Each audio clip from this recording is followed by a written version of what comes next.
Hello students, आज फिर एक नया फॉर्म लेकर आया हूँ इंटीग्रेशन का। आज हम ऐसे टाइप के इंटीग्रेशन देखेंगे जिनमें ऊपर भी साइन कॉस आता है, नीचे भी साइन कॉस आ रहा है। Integrals of the form a sin x plus b cos x upon c sin x plus d cos x। ऊपर साइन कॉस और नीचे भी साइन कॉस। इनको अपन कैसे सॉल्व करते हैं? तो सबसे पहले हम क्या करते हैं, जो ऊपर का न्यूमरेटर है उसको लिखते हैं a कांस्टेंट है, into d by D x of denominator, a into D by D x of denominator plus b into denominator. मतलब जो न्यूमरेटर है उसको लिखना है a इंटू डिनोमिनेटर का differential plus b into denominator. फिर हम a और b की वैल्यू पता करेंगे। एक एग्जांपल से तुम्हें समझाता हूँ कुछ। जैसे ये है 1 अपॉन 1 माइनस कॉट एक्स। अब ये प्रोसीजर तो साइन कॉस के लिए है, तो तुम्हें इसको पहले साइन कॉस में बदलना पड़ेगा। जो भी क्वेश्चन आएगा उसको साइन कॉस में लाना है। कॉट एक्स को लिखा cos X by sine x,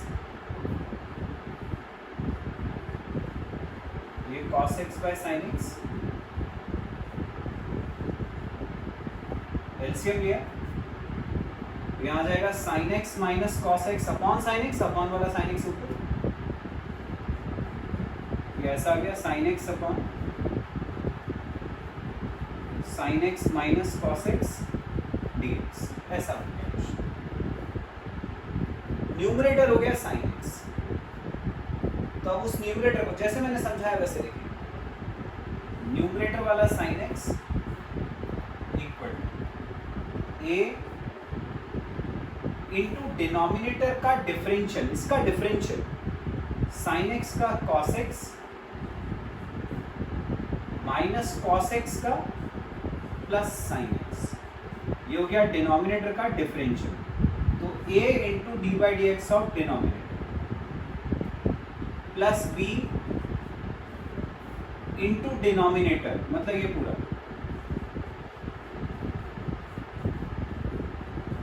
ऐसे अपन ने इसको अरेंज कर लिया। अब हमें दोनों तरफ साइन एक्स और कॉस एक्स के जो कोफिशिएंट्स हैं उनको कंपेयर करना। यहां देखें साइन एक्स के सामने क्या आ रहा है, साइन एक्स के सामने कुछ नहीं है, मतलब 1 इक्वल। यहां ब्रैकेट ओपन करने पे साइन एक्स के सामने क्या आएगा, यहां ब्रैकेट ओपन करेंगे तो साइन एक्स के सामने आएगा a, यहां ब्रैकेट ओपन करेंगे तो प्लस b। फर्स्ट इक्वेशन ये किससे आई, ये साइन एक्स के कोफिशिएंट्स को कंपेयर करके। अब हम cos x के कोफिशिएंट्स को कंपेयर करते हैं। यहां पर cos x है क्या, नहीं, मतलब cos x का कोफिशिएंट 0। यहां cos x के सामने ब्रैकेट ओपन करने पे आएगा a, यहां cos x के सामने ब्रैकेट ओपन करने पे आएगा माइनस b। बन गई दो इक्वेशंस। दोनों को एलिमिनेशन मेथड से सॉल्व करके a और b निकालना। ऐड कर देता हूं सिंपल, 1 b कट जाएगा इक्वल टू 2a, 2 को नीचे ले गए तो a की वैल्यू आ गई 1 अपॉन 2। ये निकला a की वैल्यू यहाँ या यहाँ कहीं भी रखो, यहाँ रखोगे तो 1 equal to half plus b, half इधर आके minus 1 minus half, half. a आ गया b आ गया, a और b की वैल्यूज आ गई। ये जो a और b की वैल्यूज आ गई, इसको a और b की जगह यहाँ और यहाँ वापस सब्स्टिट्यूट। तो साइन x हो गया, a की जगह रखा हाफ, ये ऐसे ही है cos x plus sign x, b की जगह हाफ, ये plus half sine x minus cos x। ये पूरी साइन x की वैल्यू आ गई। अब ये जो साइन x की पूरी वैल्यू आ गई, इसको अपने क्वेश्चन में जो अपना न्यूमरेटर था साइन x, ये की जगह सब्स्टिट्यूट करना है। ठीक है, इसको सिंप्लीफाई नहीं करना, सिंप्लीफाई करोगे तो सारी मेहनत बेकार हो जाएगी, ए और बी निकालना आप हो ही जाएगा सॉल्व करके साइन। सिंप्लीफाई नहीं करना है, ये पूरी की पूरी वैल्यू एज इट इज यहाँ रख देनी है क्वेश्चन न्यूमरेटर की। तो अपना क्वेश्चन क्या बन गया, साइन एक्स की जगह पूरा half cos x plus sine x plus half sine X minus cos x, ये हमारा न्यूमरेटर है। डिनोमिनेटर में sign X minus cos x था, इसको दोनों के नीचे अलग अलग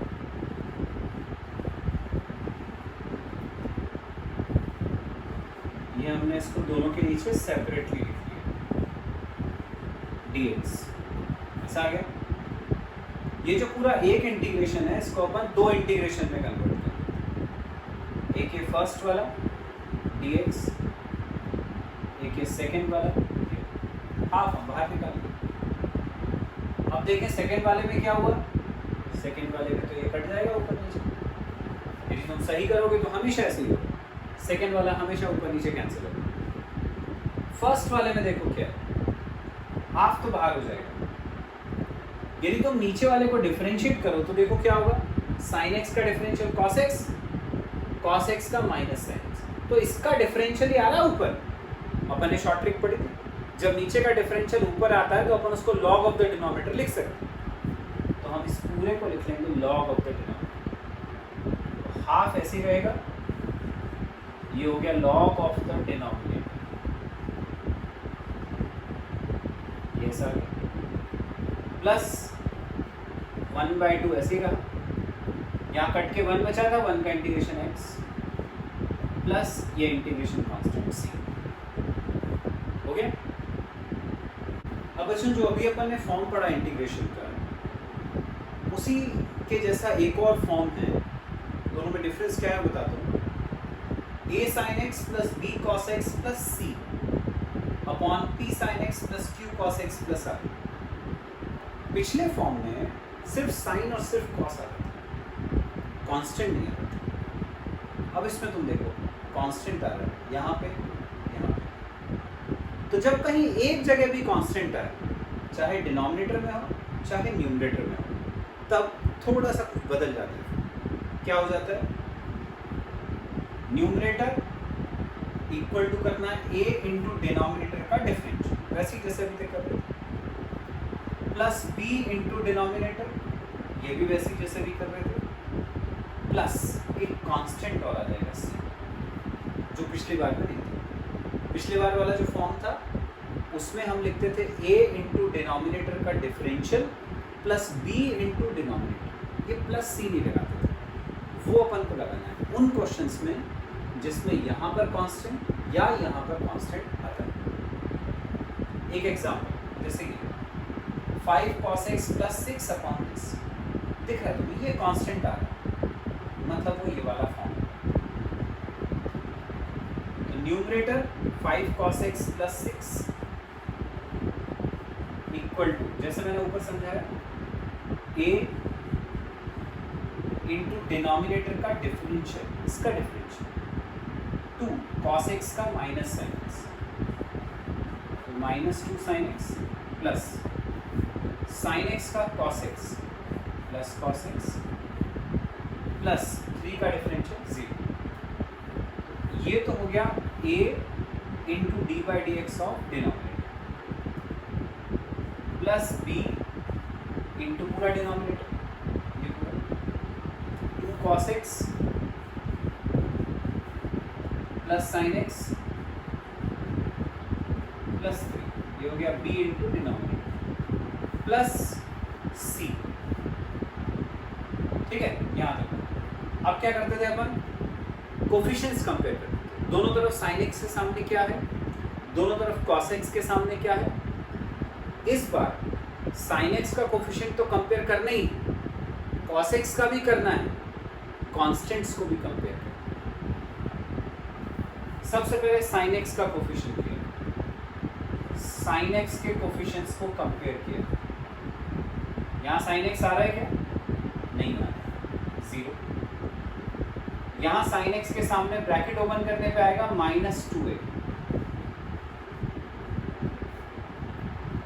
यहाँ ब्रैकेट ओपन करने पे साइन एक्स के सामने b।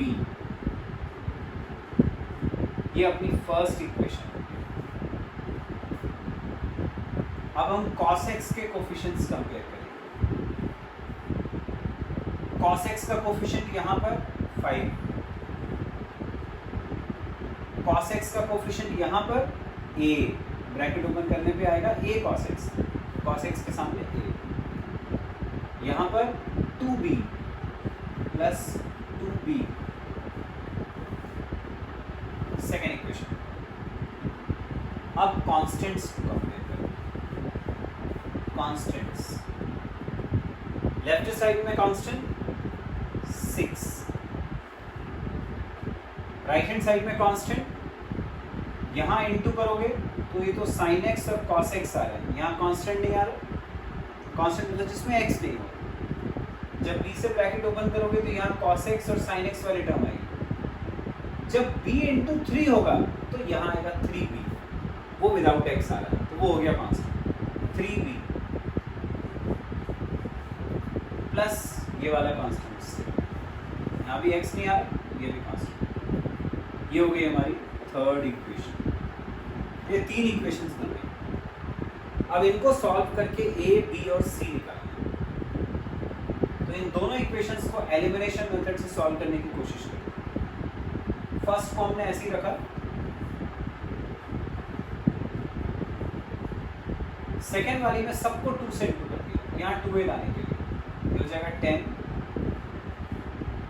Equal to 2a plus 4b, add कर देते हैं।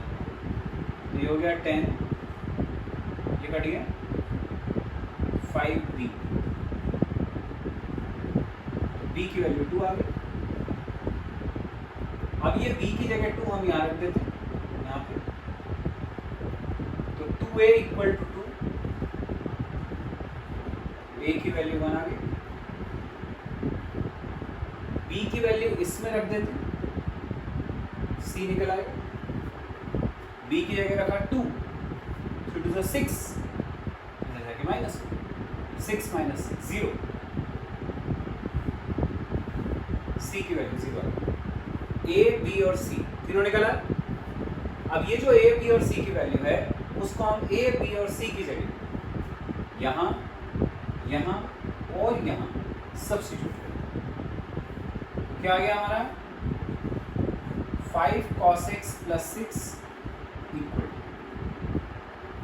a 1 आया था, 1 into -2 sin x plus cos x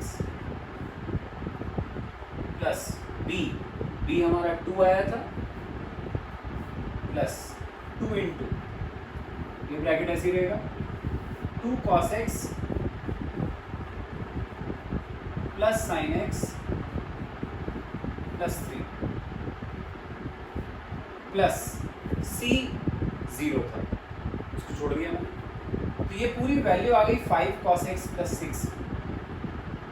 अब ये जो पूरी वैल्यू आ गई 5 cos x प्लस 6 की, इसको क्वेश्चन में न्यूमरेटर की जगह वापस, तो ये क्वेश्चन बन गया अपना 5 cos x प्लस 6 की जगह पूरा 1 into -2 sin x plus cos x plus 2 into ये 2 into 2 cos x plus sin x plus 3, ऐसा आ गया। अपॉन वाली जो टर्म थी उसको दोनों के साथ अलग करेंगे। अपॉन में 2 cos x plus sin x plus 3, ऐसे इसके नीचे 2 cos x plus sin x plus 3 dx, ऐसा आ गया। दो इंटीग्रेशन बना लेते हैं जैसे पिछली बार बनाए थे। ये दो इंटीग्रेशन, मैंने हमेशा बोला है कि यदि तुम सही करोगे तो सेकंड वाला इंटीग्रेशन कट जाएगा। 2 cos x plus sin x plus 3, cos x plus sin x plus 3 cancel. यहाँ 1 तो बाहर आ जाएगा, इसको हटा सकते हो। इसमें देखो हमेशा ऐसे ही होगा, पिछली बार भी ऐसे ही हुआ था, नीचे का डिफरेंशियल ऊपर आ रहा है, इसको डिफरेंशिएट करोगे तो आएगा -2 sin x plus cos x आ रहा है, नीचे का डिफरेंशियल ऊपर, short trick log of the denominator हो गया log 2 cos x plus sin x plus 3। ये फर्स्ट वाला इंटीग्रेशन सॉल्व हो गया। यहाँ ये सब कट गया, तो 2 बाहर, अंदर बचा था 1 का integration x plus integration constant c। ये वाला c, वो वाला c नहीं है, ये इंटीग्रेशन कांस्टेंट। आगे अपना आंसर हो गया।